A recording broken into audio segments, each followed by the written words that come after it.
So one of my biggest passions growing up was playing sports. It really didn't matter if it was basketball, lacrosse, or golf was another sport I really liked, but I quickly realized playing golf that I spent more time in the woods than I did in the fairway. And that's a big issue if any of you guys have played golf before. But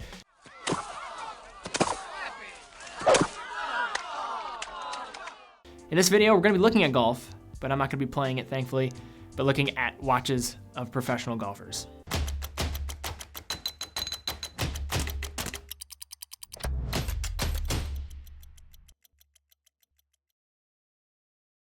All right, guys, so for the ground rules for this video, I'm going to be looking at 1 to 2 watches per golfer. I don't want this to turn into a really long video if I'm just looking at the entire collections, and the watches that I choose to highlight are usually based on them being significant in the fact that they have some horological value or some significance to the watch community or just watches in general, or are something that has just been seen on the wrist of that particular person frequently, that it really just comes as the first one to come to mind when mentioning the watches of that individual. But for where to start here, I don't think there's anywhere else to start for at least a guy my generation, except for Tiger Woods. A guy who, no doubt, moves the needle unlike any other athlete I've ever seen for an entire sport. I've never seen so many people rush to a television for just one guy like Tiger Woods does for golf. And in Tiger's successful career, taking home 15 major wins, he's been seen wearing 2 primary brands, both being from the Rolex family, as a result of endorsements with the brand, a theme that will be kind of reoccurring throughout this entire list today. But Tiger's first dip into the watch world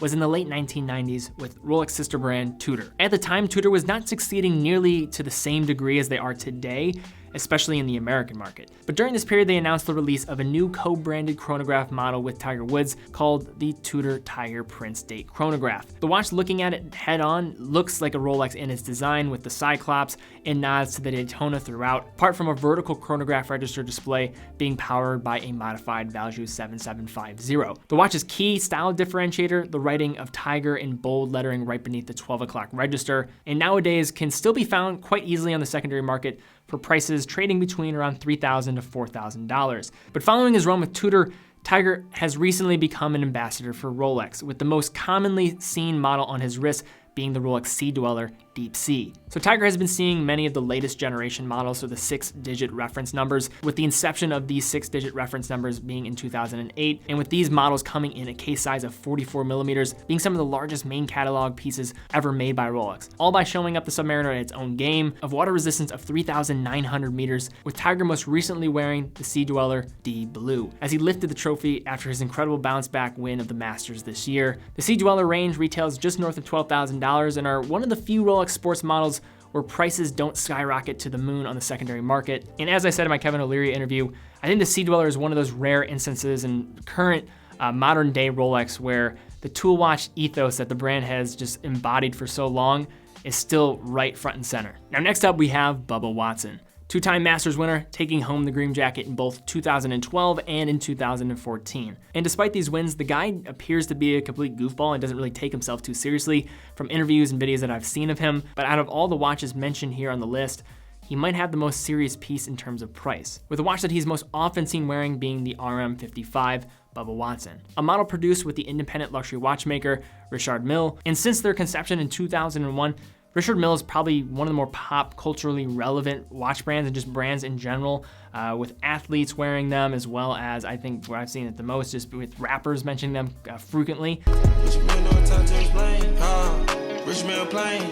I think that's all allowed these watches to just become more recognizable. And glancing at these watches, there's quite a bit that is standing out here, but unlike many of the other watches on the list here today, Bubba actually wears the watch on the course. And just in my internal conversation, I hear a lot about how Richard Mille kind of structures these relationships with some of their brand ambassadors.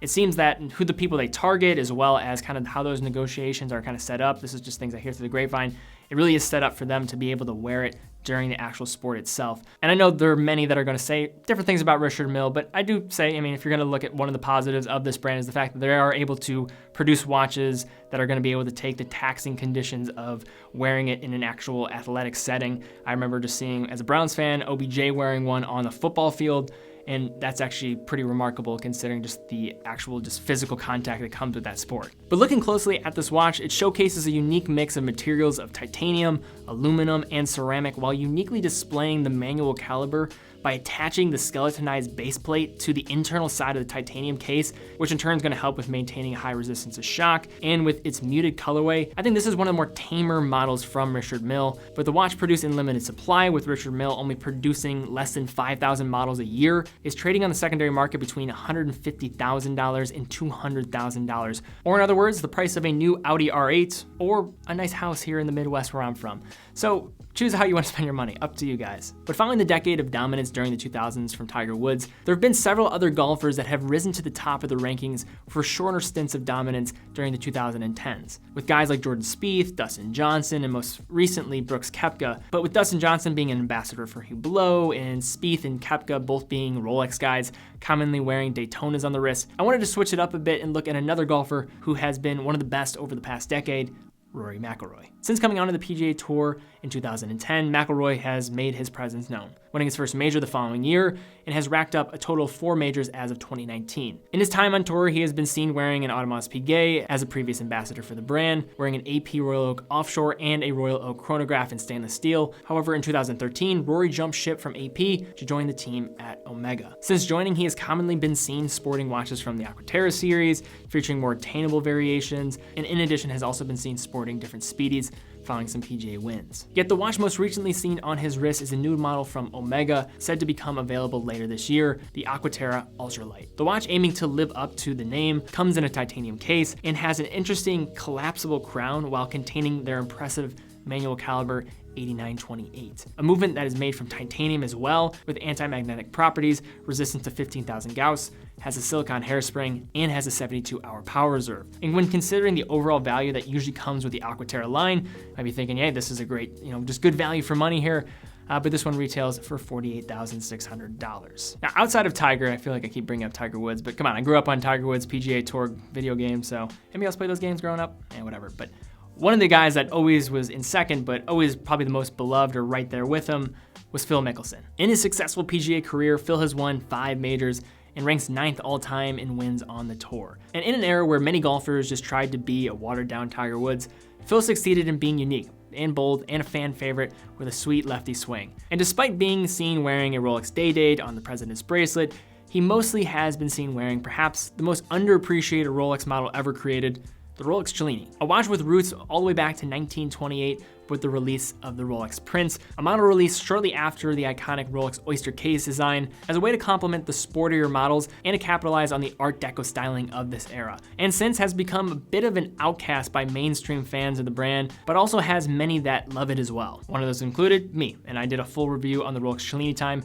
If you've not seen that review, link in the description. But first we look at the Rolex Cellini Danaos, an unusual cushion case model from the Cellini family that reached its peak in popularity during the early 2000s, in which Phil was also at the top of his game in the PGA Tour. And nowadays, there's some of the more affordable Rolex watches on the secondary market, depending on the case size and variant you choose, but usually come between $3,500 and $8,000. But in addition, he's also been seen wearing a Cellini Prince reference, a 54-43-9, a design that is certainly unique, one being just its case design that looks more Jaeger-LeCoultre Reverso or Cartier Tank, but probably the most unique thing about this is its open caseback featuring a decorated manual caliber 7040. But with its open caseback, its unique shape, and a manual caliber inside, I think even for people that I know are gonna say, oh, this list has been totally dominated by Rolex, I think this is just one example where Rolex doesn't have to be just the oyster case, same looking style when it doesn't want to be. Now for the last section of this list, we're gonna be looking at some old school kind of guys that are of course legends of the sport.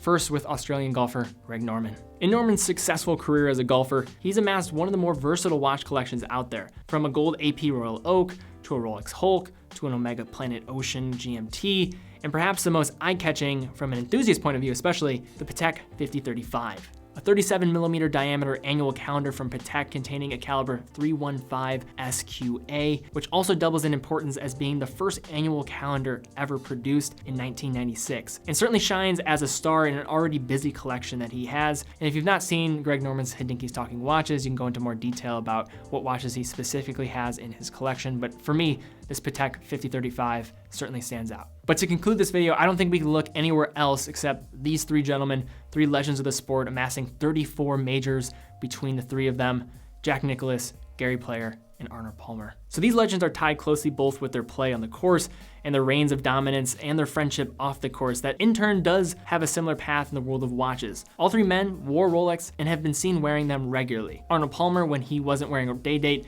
appeared to be a big fan of the sports lineup, wearing a gold GMT Master and a Rolex Kermit. So the reference 16610 LV, a 50-year anniversary model of the Submariner with a green bezel introduced in 2003.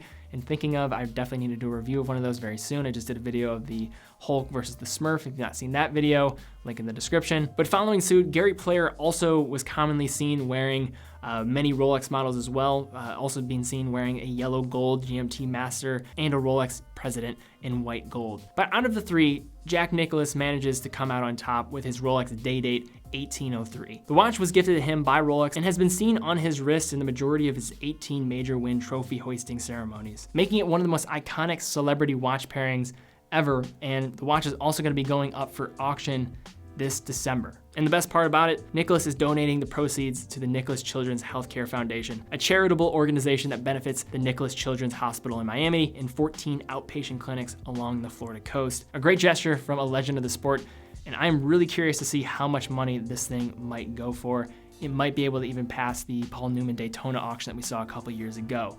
But I'd love to see comments down below. How much do you think this thing's gonna actually go for? So guys, if you like this video, be sure to give it a thumbs up, subscribe, and hit the bell icon. As you probably can tell, I enjoyed putting this video together. I always like marrying two different things that I like, so sports and watches. And I grew up, playing Tiger Woods PGA Tour and also playing some golf as well. Again, not very good at it. Played a little bit in high school, but that was about it. But guys, if you're trying to get any of these iconic watches mentioned for yourself, definitely hit the links in the description to go to Bob's Watches, a partner of our show, and any purchase also supports what we're doing here, as well as going over to TeddyBaldassarre.com if you're looking for just kind of taking that watch to the next level, getting a strap for your watch. No better place to go than TeddyBaldassarre.com.